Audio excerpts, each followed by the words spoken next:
किसान भाइयों नमस्कार। खेती किसानी में आपका स्वागत है। मेरे किसान साथियों, जब आप पात गोभी लगाते हैं, ये देखिए जो पात गोभी लगाया गया है ये गर्मी के मौसम का पात गोभी है और इसकी जो दूरी रखी गई है बहुत ही घना थोड़ा कर दिया गया है। मेरे किसान साथियों, गर्मी के भी मौसम में अगर पात गोभी लगाते हैं तो ज़्यादा घना मत कीजिए। और ये जो खरपतवार होते हैं मेरे किसान साथियों, जब भी आप गोभी की खेती करते हैं तो खरपतवार पे विशेषकर आपको ध्यान देने की ज़रूरत हो।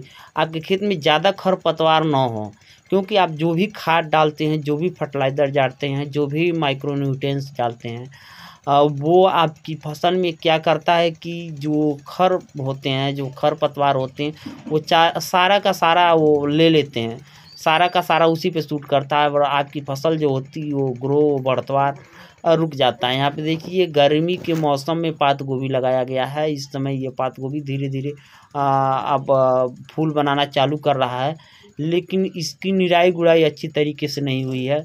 निराई गुड़ाई अच्छी तरीके से न होने के कारण मेरे किसान साथियों इसकी ये हालत हुई है। कुछ किसानों ने हमसे कमेंट किया था कि हम गर्मी के सीज़न में गोभी की खेती करना चाहते हैं, पात गोभी की खेती करना चाहते हैं, तो हम क्या करें, कैसे करें। तो मेरे किसान साथियों, आप गर्मी के सीज़न में पात गोभी लगाइए, गोभी भी लगाइए। जो पात गोभी होता है, फूल गोभी होता है, फूल गोभी भी लगाइए। लेकिन आप ध्यान दीजिए, गर्मियों के सीज़न में बहुत ज़्यादा खरपतवार उगते हैं। खरपतवार पे ध्यान दीजिए, कीट बहुत ज़्यादा आते हैं।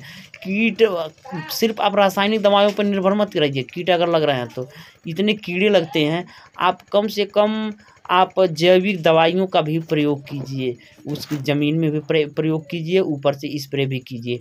और आप गर्मियों के सीज़न में जब कोई सब्ज़ी लेना चाह रहे हैं तो जैविक दवा ही जो आपके लिए अच्छा और बहुत ही अच्छा उपयोगी होगा, क्योंकि दवा बार बार डालने की ज़रूरत पड़ेगी। क्योंकि रासायनिक भी दवा जो होता है ना, जैसे आप डालते हैं तो 2-4 दिन 5 दिन काम करता है, फिर से वो कीट धीरे धीरे लगना चालू हो जाते हैं। तो जब बार बार डालने की ज़रूरत पड़ेगी तो ज़्यादा रासायनिक डालेंगे तो फिर आपके ज़मीन पे, आपके पौधे पे साइड इफ़ेक्ट करेगा।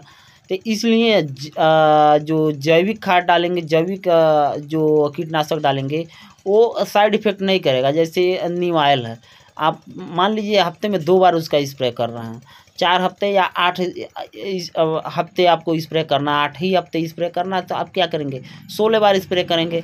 तो नीम ऑयल से तो कोई पौधे पर कोई फ़र्क नहीं पड़ेगा, ना ज़मीन पर कोई केमिकल से फ़र्क पड़ेगा, क्योंकि कोई केमिकल है नहीं।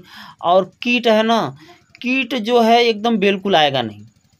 ऐसे जो भी जैविक कीटनाशक है उसका उपयोग कर सकते हैं मेरे किसान साथियों।